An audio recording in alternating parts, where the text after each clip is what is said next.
Welcome. Welcome to all of you. Glad you could come. All right. So today we're going to talk about beginning boundaries. Boundaries are particularly complicated. They are not what a lot of us think they are in the beginning because they are not the words that we say so much as a matter of our heart's will and how to make that happen is not a direct path. And we're going to talk a little bit about that today. Yeah, I think that we have actually talked about boundaries before, and so we'll probably be talking about some of the things that we have discussed in the past, which is good. I mean, repeating information is can be a very good thing because sometimes for me, I like that when I'm involved in seminars and stuff so that I can kind of get things really in my heart, not just in my listening or my head, but in my heart. So you keep popping out? Yeah. I need to find you again? Yeah, just a second. Okay. So we need to begin, with the lifespan development. We begin in utero,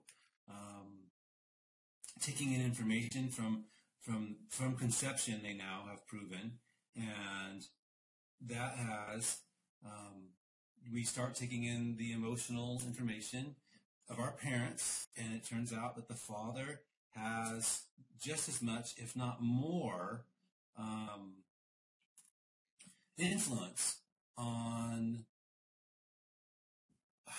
how we take in this information, how we assimilate. And that was shocking information for us. But as those first 2 years of life, beginning from conception, we learn half of it. Sorry about that. Trinity got excited here. We take in half of the information. Yeah, she's our little 3-pound wonder here. Yeah, 3-pound boss is what she is. And so half of all the information we ever take in is taken in those first 2 years. How to, walk, talk, think, feel, and react. And from the sexual emotional loop from our parents, women being more emotional, men being a little more sexual usually, but that's not always the case. Obviously, it can be a 50-50 or even the other way around. There's almost always a glitch in the emotional content of our family's dynamic. And how this emotional sexual loop looked like for Jamie and I was early on in from the very beginning of our relationship. I remember him talking about, his mom, she was the best cook ever, and that she was just this really amazing person, and she had, moved through so many things and really overcome a lot of things in her life, and her relationship with Jamie's dad being a difficult relationship, and we had these conversations, and I remember thinking, oh, how sweet that he's so close to his mom, and that was, you've probably a lot of you out there have heard that if a guy is nice to his mom, then he's going to be nice to you, and how he treats her is how he'll treat you, and those kinds of things, which what we've discovered with everybody we've worked with is actually kind of a fallacy, kind of like the fallacy of Jerry Maguire and the phrase, "you complete me." Well, that's kind of real because meeting Jamie, he definitely fit a really beautiful place in my heart, but he couldn't complete me. I had to complete myself first before getting into a relationship with him, and that didn't happen, and didn't happen for him, and we're in this relationship thinking, oh, this person is going to meet all my needs and all everything, my desires, la la la. That's where we came into this, that kind of that dream or that vision. So then early on in our relationship, marriage, 1995, when we were trained as life skills coaches and facilitators, the domestic violence program that we worked with and for, we learned about the sexual emotional loop. And we're sitting there learning about it, and Jamie will talk more about it, but we're sitting there and we're listening to Paula Hagstrom's talking about it. And Jamie looked at me and he said, so did you talk to him about our stuff, my relationship with my mom, in the breaks? And I said, no, actually not. I didn't say anything about this. Come to find out, this is just the reality of life. And Jamie being somewhat over bonded with his mom. He was what we would talk about his mom's surrogate spouse, because the relationship with his mom and dad, his dad was very emotionally disconnected. And so she depended on Jamie to be that man for her. And they would talk about the issues they had with Jamie's dad, secretly. And so they had this over-bonded relationship. And in our relationship, that was really painful, because it was, if it were anything that between myself and his mom, Jamie would choose his mom. And I always would think, wow, I'm his wife. Something like Mother's Day, my first Mother's Day with Kayla. So that would have been in 1990. I remember thinking, okay, Mother's Day, certainly he'll get me flowers or something. And he called his mom and he sent her flowers and nothing for me. And I was in tears, and I said, well, it's Mother's Day and my first Mother's Day. And he said, well, you're not my mom, which is true. But it was very painful for me, because here I am, the mother of his child, right? And so the expectations, I had a lot of expectations. And then he also had that relationship with his mom. And so it created some difficult dynamics early on in our relationship. And so, to Marla's credit, she really did work very hard to complete me. and I was, spoiled, I guess, and if nothing else, just spoiled. And he wonders what happened to that woman. Yeah. Where did she go? This woman who would clean the house and cook all the meals and make sure that, everything was taken care of with the laundry and still work. What happened to her? It's become much more equal in our relationship since then. And so, anyway, as we grew forward, we started to realize that this emotional sexual loop had its consequences. And so the way that looks is, we talk about women's brains. Well, and again, this is not necessarily male, female, but, the overgeneralization is male, female. Well, there are stereotypes for a reason, because it's more common. It's just more common. It works both ways, but there's always one partner that has an infinity brain and one partner that has a linear brain. And in that infinity brain that wants the emotional content, in the linear brain who kind of wants to keep things in boxes, right? So you have a work box and a sex box, and and if we're not talking about the right, if we talked about, and so the linear brain says, if we talked about it last week, why are we talking about it again?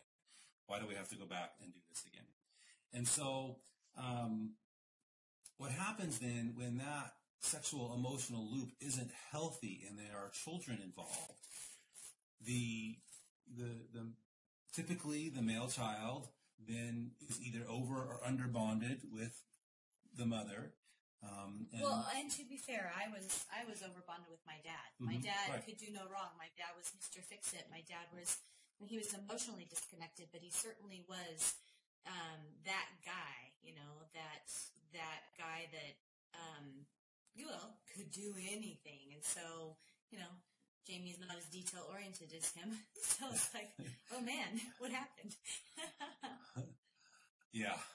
Yeah, it's hard when you get compared to the perfect parent, right? We often say that the only thing worse than an abusive parent is a perfect parent, because it's much more difficult to identify where things get out of bounds, right? And so what happens is, with the male child, is if there's an over or under bonding, and it's really relational stress. When there's relational stress, there is a sequence that seems to happen for guys around between 12 and 15 years old, sometimes younger, but usually around 12. There's a masturbation, pornography, and relationship with girls thing that happens that is a result of trying to deal with that relationship stress. And when guys do that, it leans sexuality towards adrenaline. So fantasy and adrenaline, and because the stress is providing the adrenaline, and then the sexuality provides the relief, right?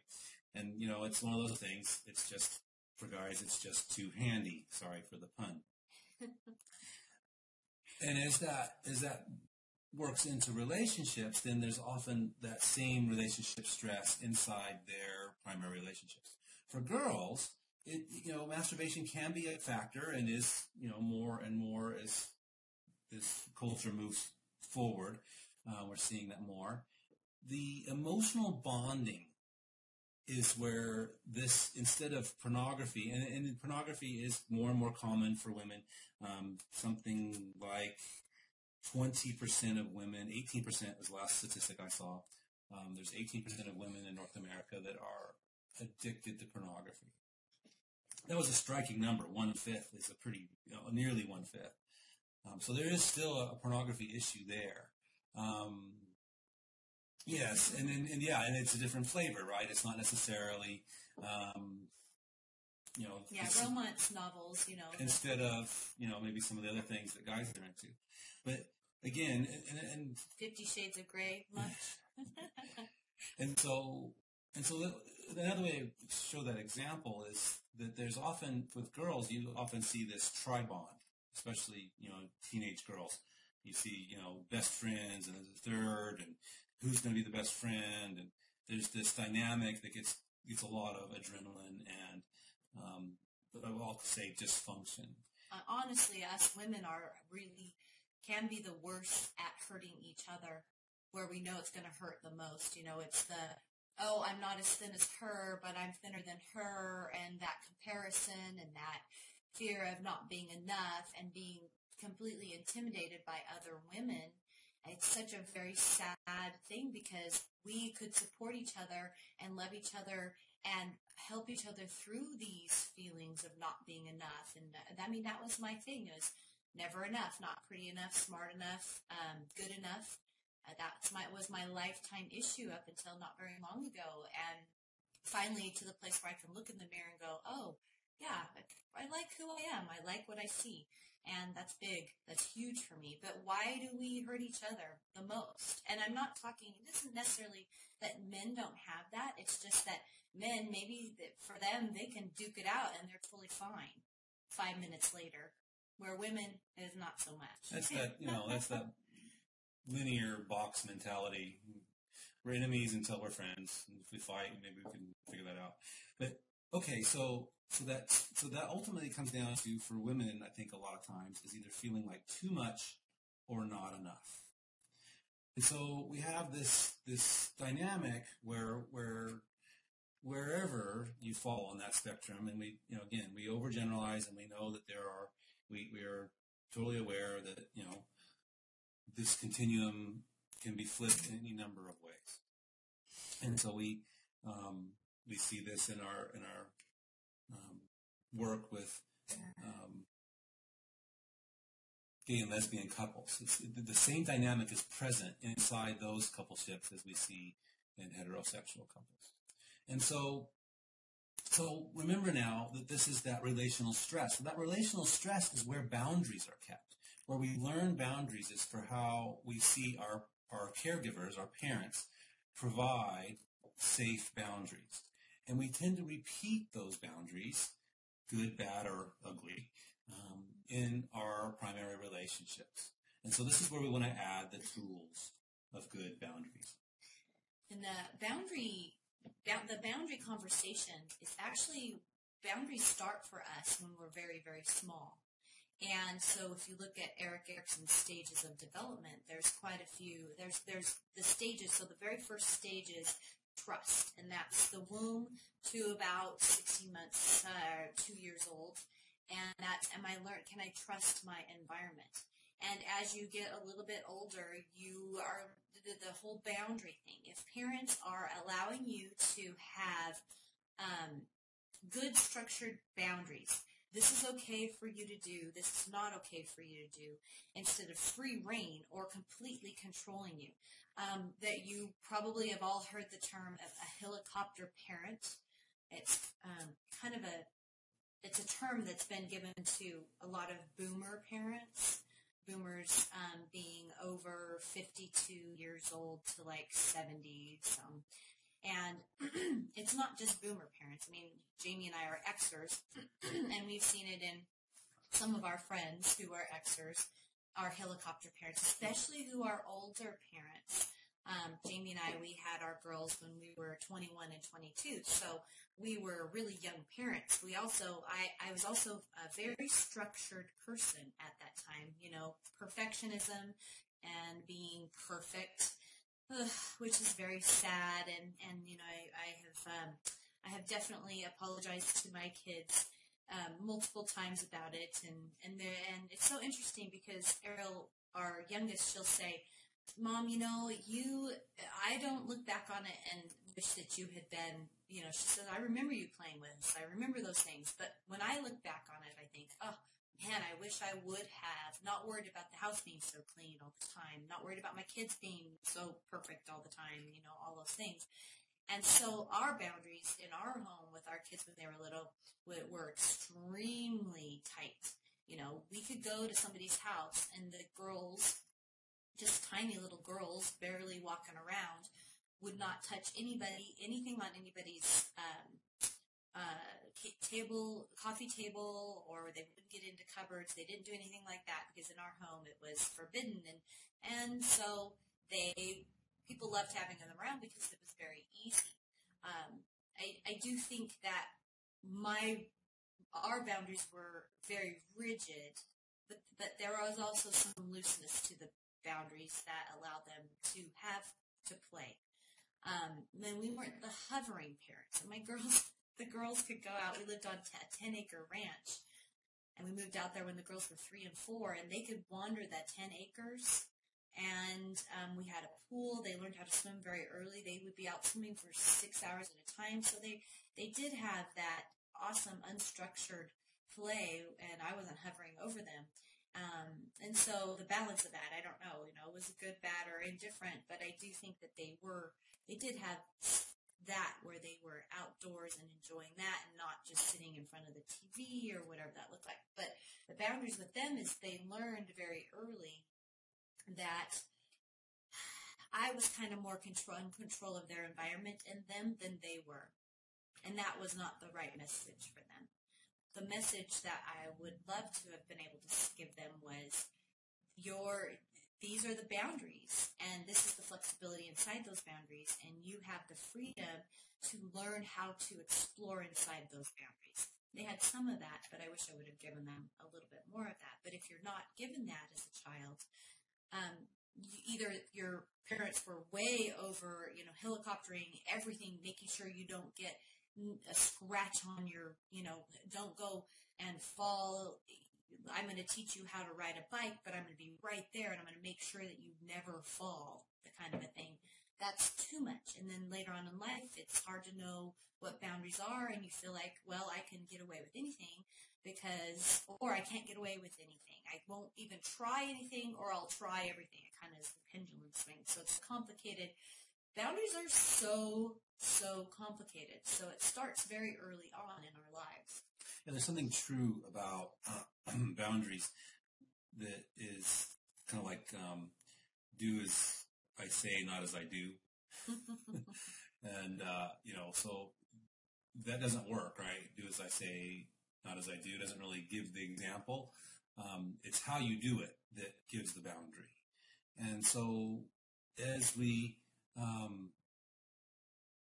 are moving forward and we realize, okay, we want a safe, connected, emotional, sexual loop in our primary relationship, how do we achieve that? What does it look like? How do we achieve this balance? What tools can we apply? How do we develop this boundary? And so it begins with, developing awareness. How do you develop awareness and grow in the areas that matter most? And so we have our wheel. And we begin in the middle with forgiveness. And you've heard us talk about this forgiveness and how the goal of the wheel is to drain the shame out of the middle part of the wheel. And so we begin to apply forgiveness in earnest. And what we've discovered about forgiveness is that there's a couple of things that you need to be able to do to say that you truly have forgiven. We often think, oh, okay, I forgive you and I'm done. And so what that looks like is not complete. If I just say, oh, okay, I forgive you, and I walk away and I am, sorry, our screen just went blank for a second. And so, is that fully forgiveness? And so what we discovered is when we do it in writing, and it has several steps involved, that is much more powerful, much more complete, especially for our subconscious. And then beyond that, if you have our book, How Men Make Women Crazy and Vice Versa, there's a letter back. So we do a letter. So we do it in writing. We do a letter. And then we do a letter back. And we base the letter back on the 5 languages of apology. It's by the same book, same people that did the 5 love languages. And so we all need to hear an apology.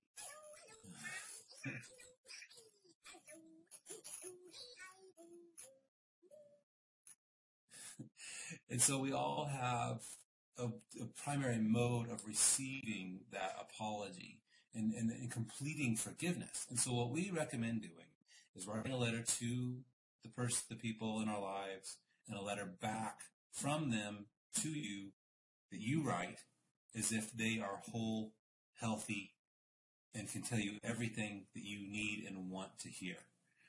Now, it sounds a little crazy, I know, but it is profoundly effective. And so when we apply forgiveness, and it's not just once, by the way. I tell the story of my dad and recovery of that relationship after setting some boundaries and having them be intolerable by him, and then having 9 years of not talking. During that time, up until the end of those 9 years, I probably wrote 15 letters and letters back to my dad. The end result being that we are now beginning a really incredible relationship, one that I value dearly and that I appreciate more every time we talk, because there are healthier boundaries, because I am more aware. And at the same time, during that time, he has made changes, and I don't know what those are. Perhaps it's just getting older. I don't know. But at the same time, there's respect for the boundaries that have been set. And so how does that, so forgiveness begins the ability to have a boundary. And so you want to explore any feelings that you have on the north side of the wheel and learn to forgive the situations and the people, and sometimes even the actual feeling itself, in order to come to a better understanding, a better awareness, shifting from essentially from shame to love in the middle of the wheel. And so as we drain the shame out of the middle part of the wheel, we used to say that it becomes rejection because rejection is real, and it happens to all of us. But we are able then to shift it even from rejection to love. And so as we shift into the place where our heart, instead of having shame in the core on the north side, has love, we have a love sandwich through this forgiveness process. And now we can approach relationships and the pain and disappointment that every relationship has. Do you guys remember the question, is there anybody that hasn't disappointed you? And yet we're still friends and lovers with those that we have chosen to forgive or chosen to still be with, while others that have disappointed us we have chosen not to. And so as we have a love sandwich in the middle of our heart, with forgiveness driving our process, we are able to gain more awareness and apply better and better boundaries. So the forgiveness piece really truly is imperative to good boundaries, and I can speak to that from personal experience with particularly my relationship with Jamie and you. Those of you who were here and we told our story a few weeks ago, there was that time period where I wasn't sure about how could I forgive, and if I forgave, then would that give him the opportunity? Well, it would give him the opportunity, but would it give him the tools and such to hurt me again by forgiving? And so the next step for me that was so important to my own safety, my emotional safety, was working through the forgiveness, and then Jamie and I meeting with Russ Warner, who is an incredible mentor to us and an awesome family therapist, and meeting with him and him going over a boundary contract with the two of us. And so both of us had a contract with the other person. And for my contract, the contract said, and I knew beyond a shadow of a doubt, because I had forgiven and I had that space open in my heart, that if Jamie ever cheated on me again, that that would be it. And so that was in my contract, and that was it felt like it was a safer, it was safer emotionally for me because I had that there. Jamie knew it was there, and he expressed, I know that if this happens again, that's it. And I don't want to risk us. I don't want to risk losing us, and I don't want to risk our children. And so it took the forgiveness first for me to be able to have that clear boundary with him and know that I could keep it. And that's one of the hardest parts with boundaries, is knowing that you can keep a boundary once you've set it in place. And so when we teach our couples about, we don't teach them boundaries right up in the front. We teach them the boundaries after they've gone through a whole series of forgiveness letters. So it's several weeks into the coaching that we do with couples that they are then able to then we're able to have the boundary conversation. And so in that, it's this series of things. So we do the forgiveness, we teach them check-in, which is in our book as well, and it's a really great way to communicate with anybody, not just a partner, and that's using the when this happens, I feel this feeling, or when this happens, I feel these feelings. And so being able to learn the check-in and expressing feelings. So it's the forgiveness, and then it's learning to express the feelings with your partner or with the people that you love, and to be able to say to them, right now, this is not okay with me, or I hear you, I believe you, this was not my intention, this was my intention, and having those kinds of conversations, and then being able to say, when this happens, I feel these feelings, and this is several weeks down the way. When this happens, I have these feelings, and what I'd like to see in the future is this. And then the next conversation would be, when this happens, I have these feelings, and I need to have a boundary in this, and this is my boundary. But it takes time to get to that place. And so that's an important series to get from no boundaries, or boundaries that are tough or broken boundaries, to boundaries that are actually healthy and positive. Yes. And so, okay, what does this look like practically? Okay, how do we apply this? How does this get functional, and how do we move forward? And so I think the best way to do this would be to maybe have one of you suggest a scenario where you have difficulty with boundaries with someone in your life. Does anybody have a scenario they would like to put forward?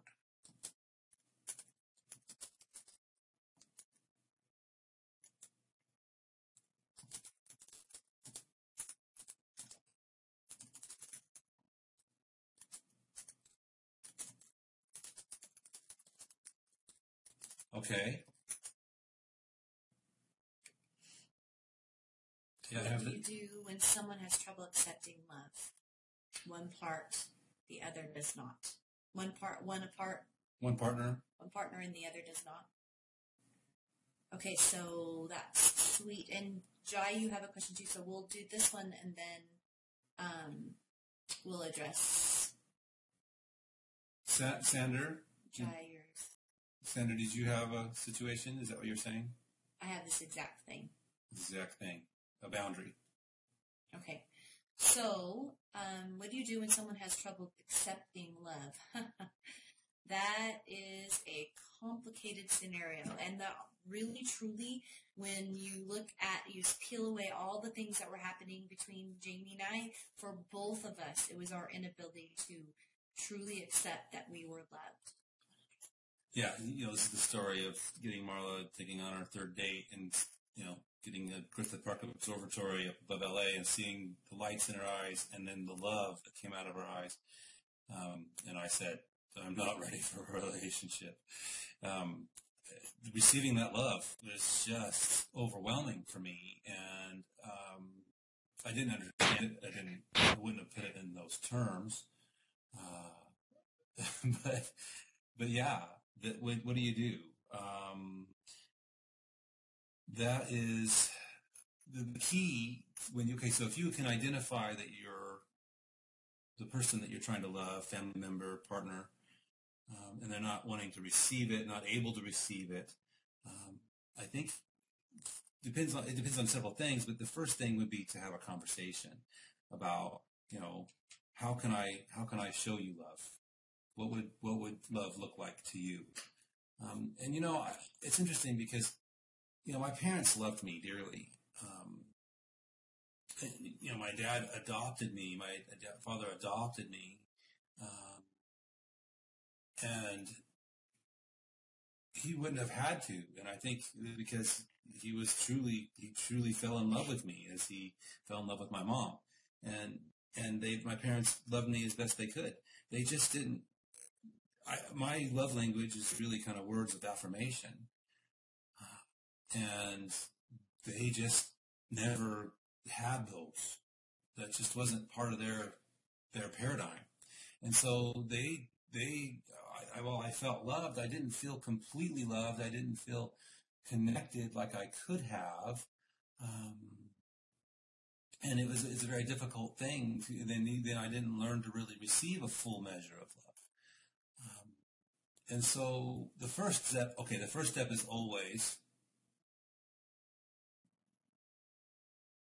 Was it them or you not accepting their love? It was, I think it goes a little bit of both. They loved me best they could. They were loving me and they demonstrated that love. They showed up. They did, they did the things that they thought were important to show that love. But my parents are kind of stoic. I'm not sure they love themselves. Yeah, they love me as well as they love themselves. Yeah, right. To be able to really show that kind of love. And if you met them, they're really nice people. They certainly have a difficulty showing love. It's all very surface. It's all very, how's the weather? As opposed to, how's your heart? Let's have a heart conversation. And with Jamie, really, what he came to when he went to rehab was that he did not feel worthy of my love for him, and he was just doing everything he could to prove that, not intentionally. It was very subconsciously, but doing everything to prove that and to push me away, to prove he was not lovable and would I still love him. And so, for the three of you that have scenarios, the first step is to forgive that person. The one that's not able to receive love well, you've been trying to love them probably, and they're not receiving it very well. And so and that's frustrating. That's a disappointment. That's, any number of feelings that it might invoke in you. And so forgiving them and then forgiving the north side feelings that come from that frustrated love. Frustration obviously being a part of that. But maybe there's more. Maybe it feels hopeless. Maybe it feels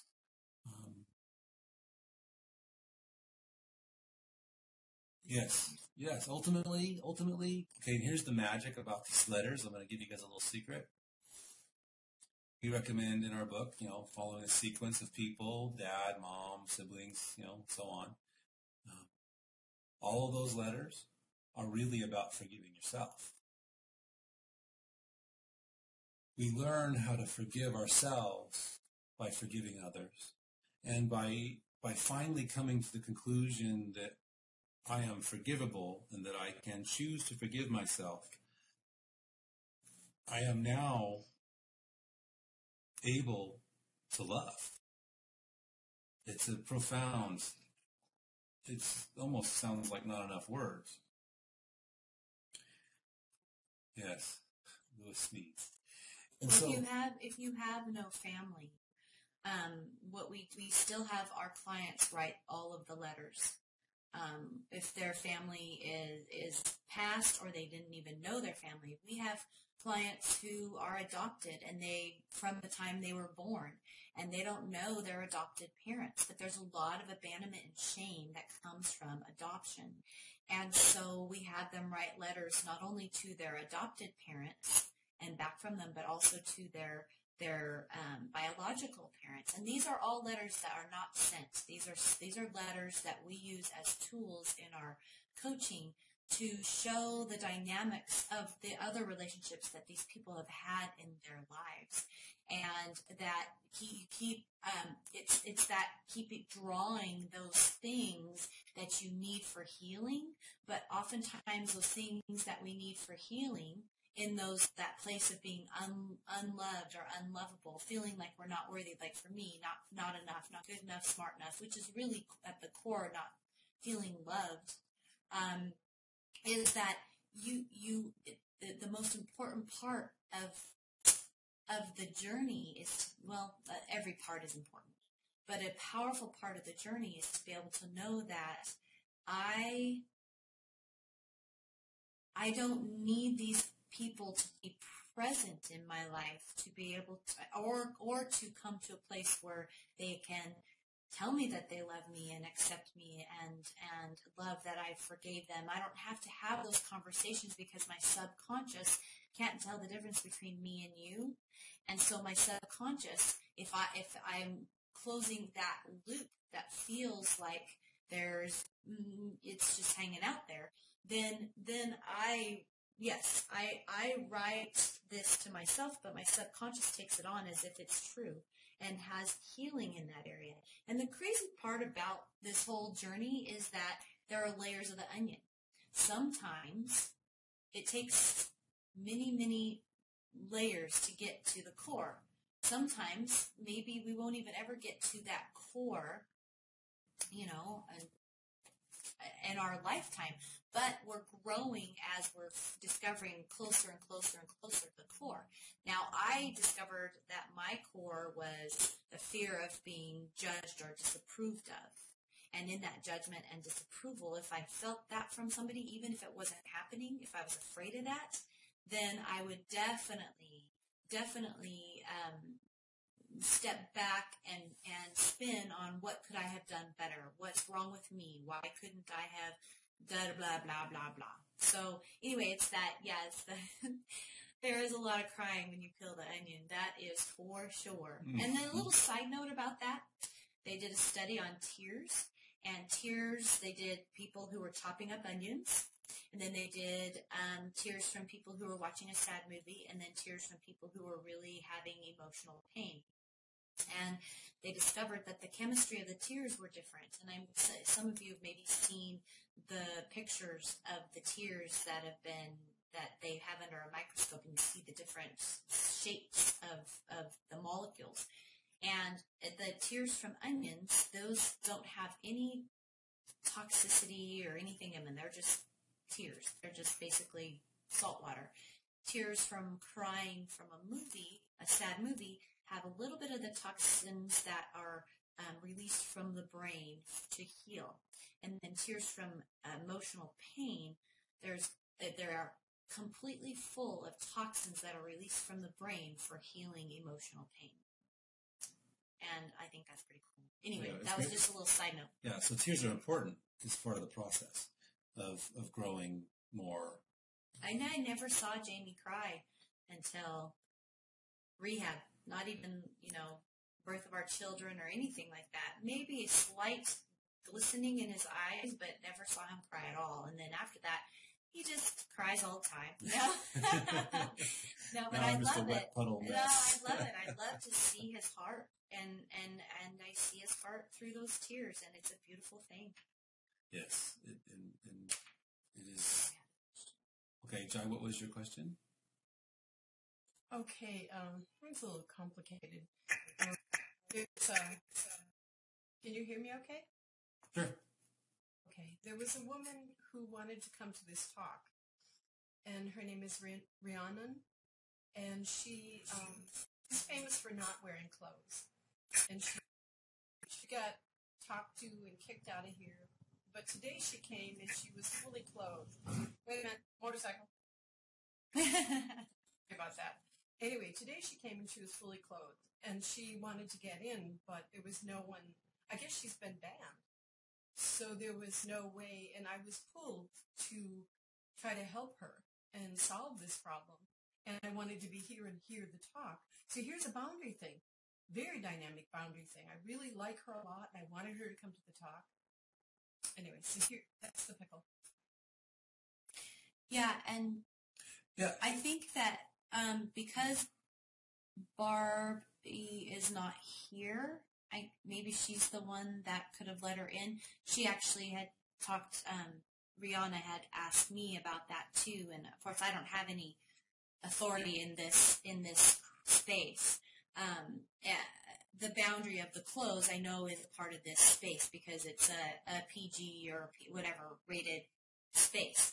And so moderate. I don't know, because she would have been welcome to come with her clothes on as far as I knew from what the conversation that we had with Barbie. So, originally, that was way a long time ago. That was when we very first started. So that is a boundary. But I think if you state a boundary, so looking at it from like the 30,000-foot view, if you state a boundary and people shift and they follow that boundary, then I do believe that letting them back into your space is a healthy thing to do. And then if they cross a boundary, then you can have another conversation about whatever that boundary may be. Well, there's some caveats here, too, though. When someone breaks my boundary, think of boundaries as your picket fence around your house.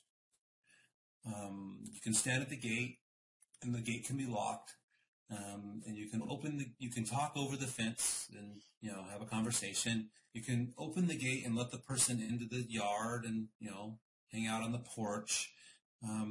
You could unlock the door and, then let them into your house. Then you have levels inside the house, right? You have the living room, the kitchen, and ultimately the bedroom. And so these layers of boundaries, these layers of areas that are safe, you won't feel safe bringing everybody into your bedroom. At least I hope you don't. And so then, there's a place that's appropriate. And so when someone breaks a boundary and you say, okay, you're no longer allowed in the living room. You can, have mud on your shoes. You've broken my boundary of getting, whatever. You've hurt me in some way. I need you to stay outside now. You can come to the outside place and I can, see you. I may or may not want to engage. And so when those boundaries are laid out and they are accepted by both parties, there needs to be a place where we can re-engage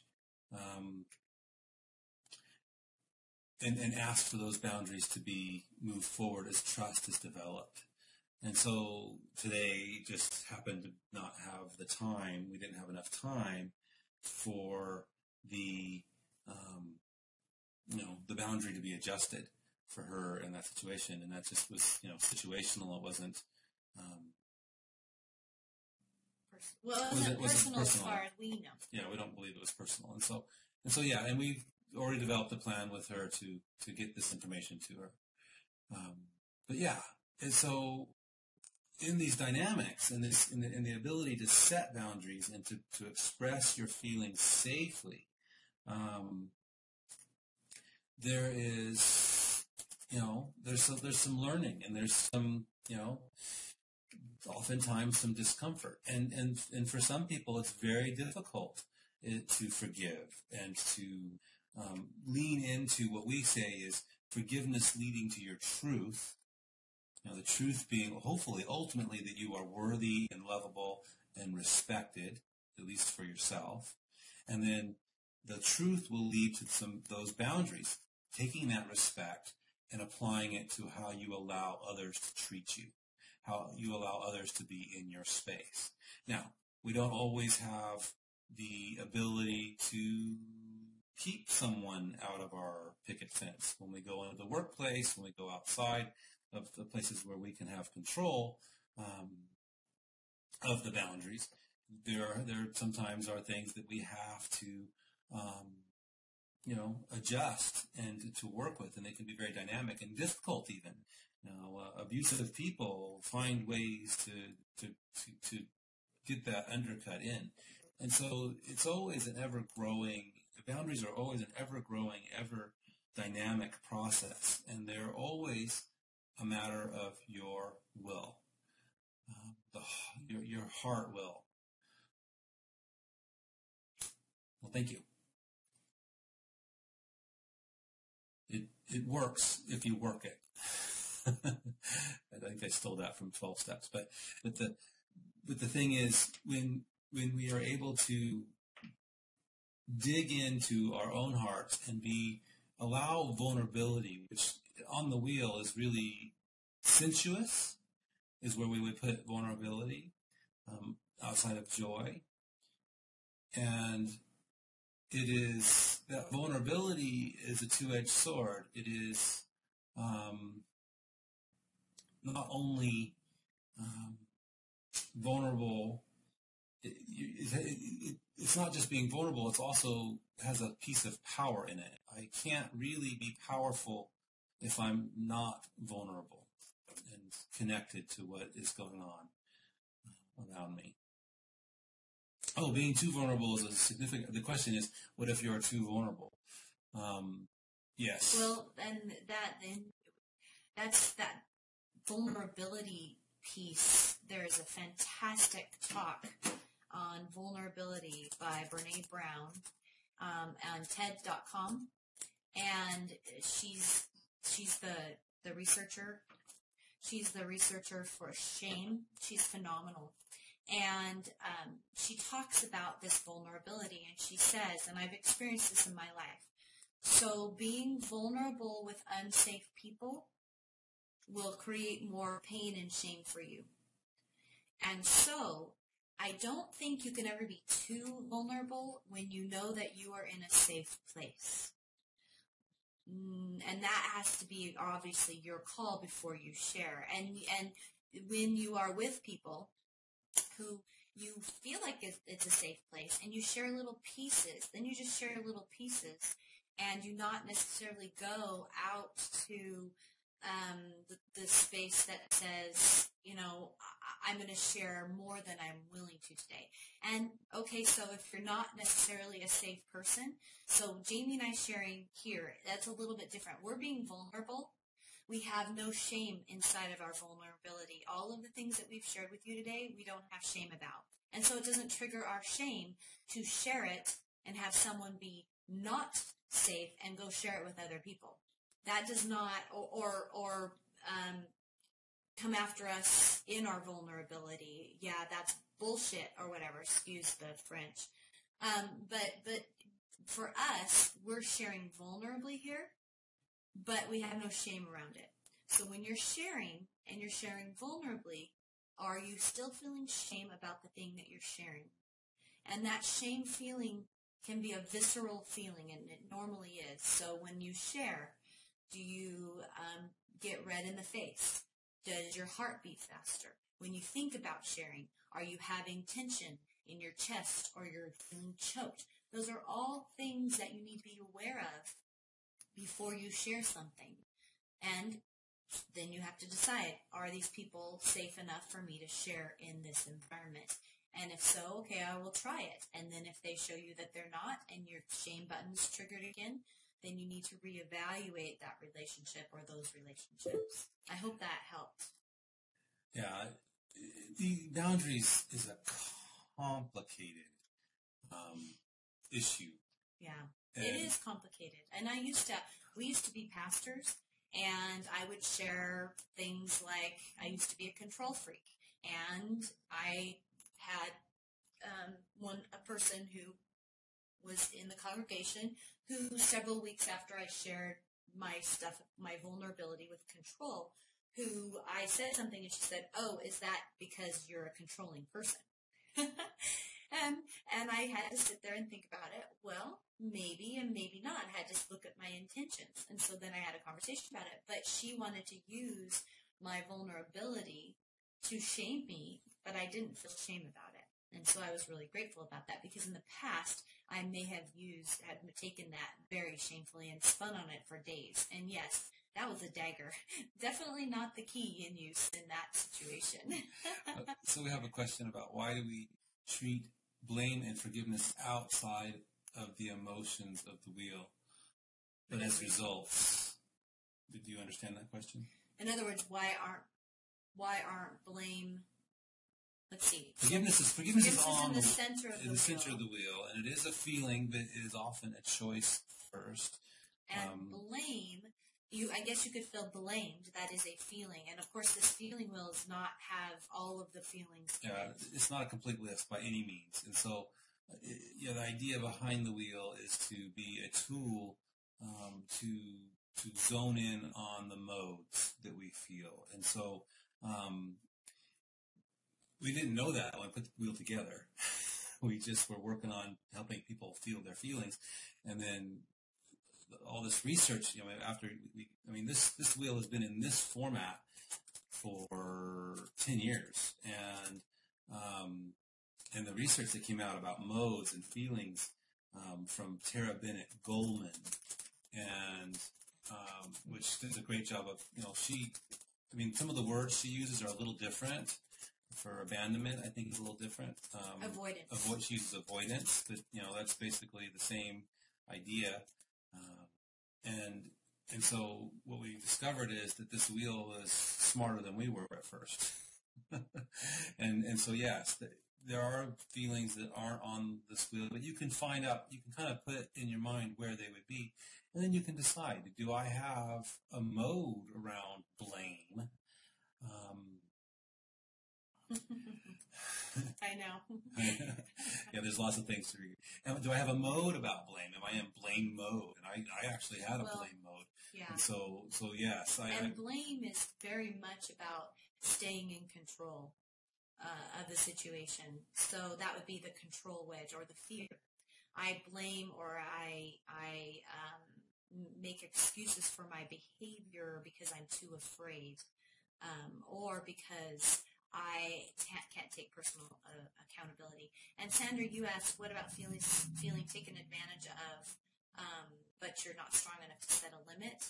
And I used to be in that space. It doesn't mean that I'm perfect at it now, but so many years of my life, I would just say yes and do things because I wanted that approval or because I didn't want somebody to be upset with me, and had a hard time setting limits and saying no. And we actually have a really good, we did a talk here a few weeks ago on being able to say no, and we talk more extensively about that. And for me, it did take, we've been working on this stuff for a long time, since 1995.